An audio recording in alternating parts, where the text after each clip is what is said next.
The Hole in the Basement. My name is Rihanna, and I'm from Toledo, Ohio. When I tell you what happened to us in that rental house, just know, I'm not the kind of person who scares easy. I've worked in healthcare for years. I've heard people take their final breaths. I've been in rooms where the air felt wrong, and I've brushed off things most people would run from. But that house changed me. We moved in late spring. The place was old but clean, with a fenced yard for the kids and a big basement for storage. The landlord said he'd never had complaints. Rent was decent for once. Everything felt like a fresh start. 3 days after moving in, my husband Leon heard a hollow sound when he stepped near the washer hookups in the basement. He called me down and tapped the concrete again. It echoed, deeper than it should have. We pulled the washer forward, and that's when we noticed it.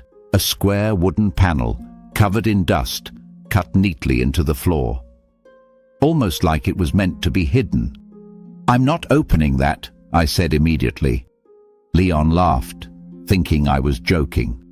He pried the panel up, and the moment it lifted, a burst of cold air shot out so hard it hit my legs like someone exhaled from the dark. Underneath was a hole, deeper than any crawl space. It went straight down. No ladder, no structure, just old wood around the edges, and a pit so black it looked like the bottom wasn't there at all.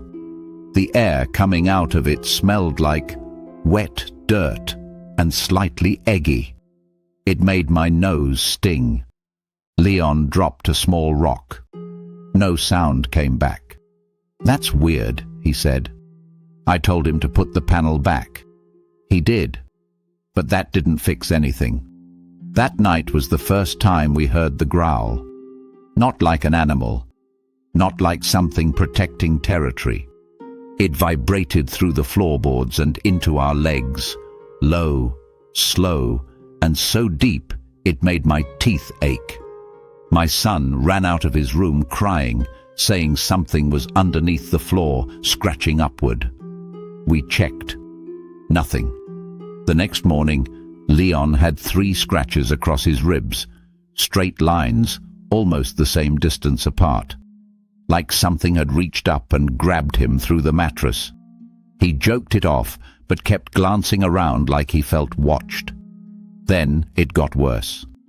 Every faucet in the house, kitchen, bathrooms, basement wash sink, turned on at the exact same time. Not dripping. Running full blast. I rushed to turn them off, and when I touched the kitchen handle, a thick, dark red liquid splashed across my hand. It looked like diluted blood, but thicker. Like maybe rust mixed with something alive. Like something old had been soaking in the pipes for years, waiting. The cabinets in the kitchen began slamming open and shut by themselves. Not fast, but violently. Each slam shook the wall.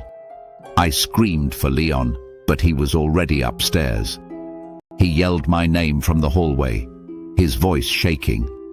"Rihanna, get up here now!" When I ran upstairs, I saw it. Our little girl, Malia, stood frozen at the top of the stairs, staring down the hallway. She wasn't crying or screaming. She was just staring.